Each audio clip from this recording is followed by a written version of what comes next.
Bonjour et bienvenue dans ce nouvel épisode d'Écho de réflexion, un podcast où je partage des pistes autour de sujets essentiels comme le bien-être, la résilience, les liens humains et bien d'autres encore. Je m'appelle Kate Rizzi et que vous m'écoutiez sur Spotify, YouTube ou une autre plateforme, je suis heureuse de vous retrouver ici. Mon intention est simple, c'est de vous offrir quelques ressources pour renforcer vos liens avec les autres, bien entendu, mais également avec vous-même, votre corps, vos émotions et votre histoire, parce que je suis convaincue que le lien est l'un des meilleurs antidépresseurs qui soit. Alors aujourd'hui, j'aimerais aborder un moment à la fois délicat et très puissant, celui où l'on sent qu'on aimerait revenir vers quelqu'un après une rupture, un éloignement de longue durée ou un conflit très profond. Non pas pour faire comme si de rien n'était, mais pour reprendre contact sans effacer ce qui s'est passé. Lorsqu'un lien s'interrompt, se rompt, eh bien, il peut laisser un vide, que ce soit des silences très profonds, du flou, des non-dits. Et il arrive alors qu'on prenne de la distance parce que la charge émotionnelle est beaucoup trop forte ou simplement parce que la blessure est encore beaucoup trop vive. Puis parfois, c'est l'autre qui s'éloigne. Et on reste alors avec un goût d'inachevé, des phrases qu'on aurait voulu dire, des gestes qu'on n'a pas pu poser. Puis, progressivement, peut venir alors ce moment fragile, le désir de revenir. Et je crois que ce moment, eh bien, il ne s'improvise pas n'importe comment. Il demande de l'écoute, de la justesse et beaucoup de courage relationnel. On sent que quelque chose en nous reste fidèle à ce lien, ou du moins à ce qu'il représente ou ce qu'il représentait. Alors évidemment, il existe des situations de rupture très profondes. Je pense notamment à certaines femmes ou bien certains parents qui, à un moment de leur vie, ont été amenés à confier leur enfant à d'autres, que ce soit à la suite d'une adoption ou d'un placement. Et ce genre de séparation, vous l'imaginez, laisse des traces silencieuses, parfois toute une vie durant. Et il arrive des années plus tard qu'un contact soit rétabli. Non pas dans l'idée de tout rattraper, mais pour reconnaître qu'il y a eu un lien, même si ce lien a été suspendu, même si chacun a dû vivre sans l'autre. Et les retrouvailles, quand elles se produisent, sont souvent complexes. Mais elles peuvent permettre, peu à peu, de retisser un fil. Pas forcément celui de la parentalité, mais celui de la présence et puis surtout de la reconnaissance mutuelle.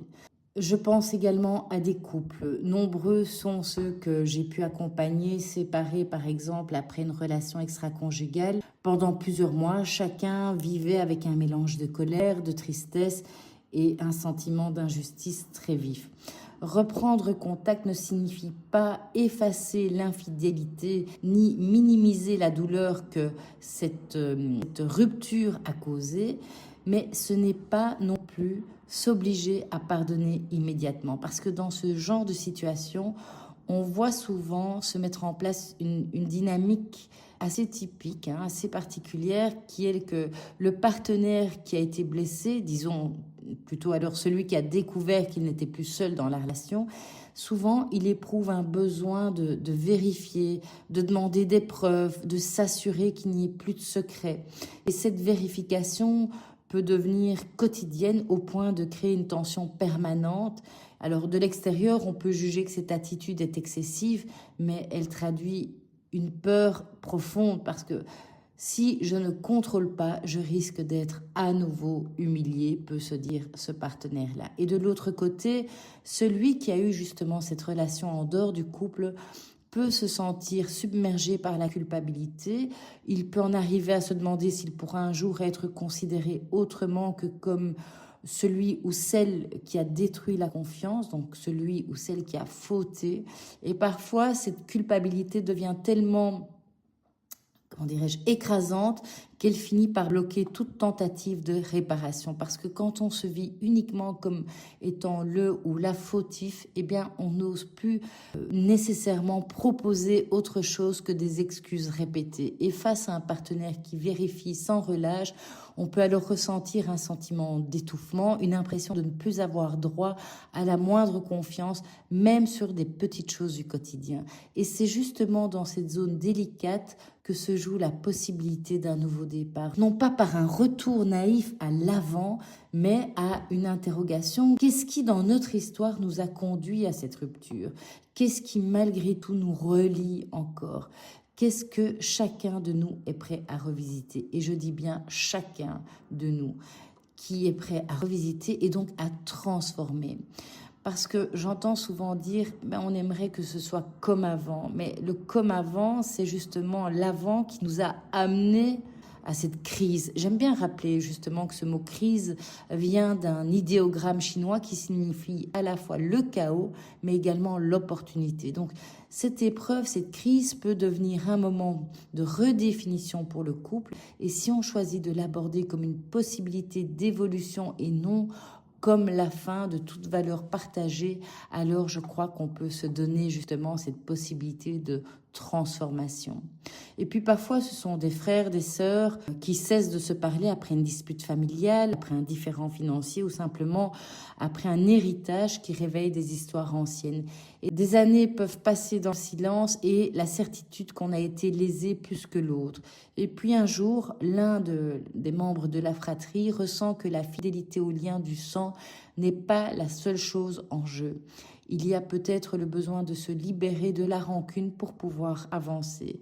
Dans ces moments, il ne s'agit pas de renier sa version des faits, ni de minimiser sa souffrance. C'est plutôt de reconnaître que l'autre frère, l'autre sœur, plutôt que chaque membre de la fratrie apportait sa propre part de vulnérabilité et qu'aucun récit n'épuise toute la complexité de la relation. On peut se dire que je ne sais pas si nous pourrons redevenir proches, mais j'aimerais qu'on puisse se reparler, au moins un peu. Non pas pour accuser seulement, mais une tentative de compréhension. Finalement, dans toutes ces retrouvailles, c'est moins le geste spectaculaire qui compte que l'intention de donner une place à l'histoire commune et d'accepter qu'elle ne ressemblera plus jamais à ce qu'on avait imaginé. Il est courant de reprendre contact avec un message neutre ou « Tiens, et comment est-ce que tu vas ?» Et puis parfois, cela laisse l'autre avec l'impression qu'on veut balayer ce qui a fait mal.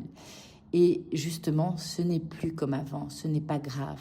On peut dire, je repense à ce qui s'est passé, j'ai mis du temps, mais j'aimerais reprendre contact.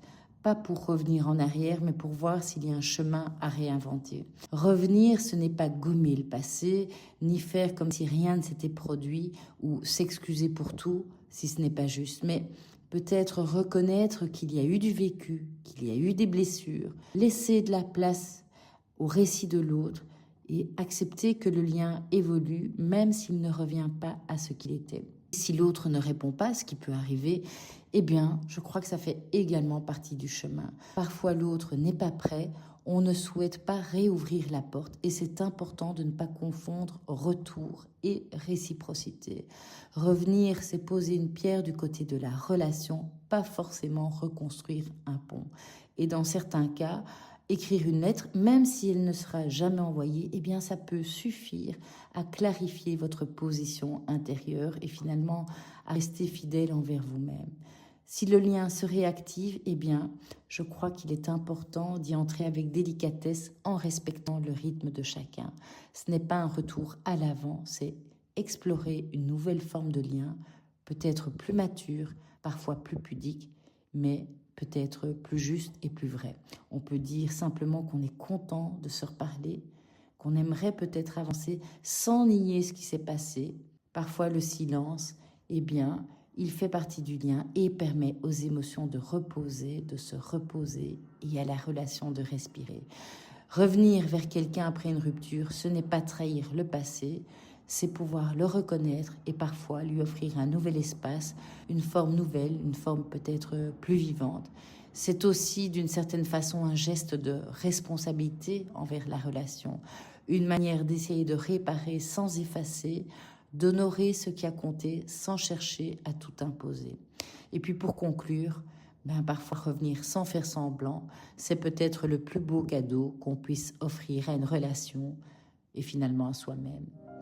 Merci d'avoir écouté cet épisode et puis si vous avez des questions, si vous traversez quelque chose de semblable ou si vous souhaitez partager votre expérience, n'hésitez pas à laisser un commentaire, à transmettre cet épisode autour de vous ou simplement à m'écrire à l'adresse rizike3@gmail.com. Prenez soin de vous et puis à très bientôt pour un nouvel épisode d'Écho de réflexion.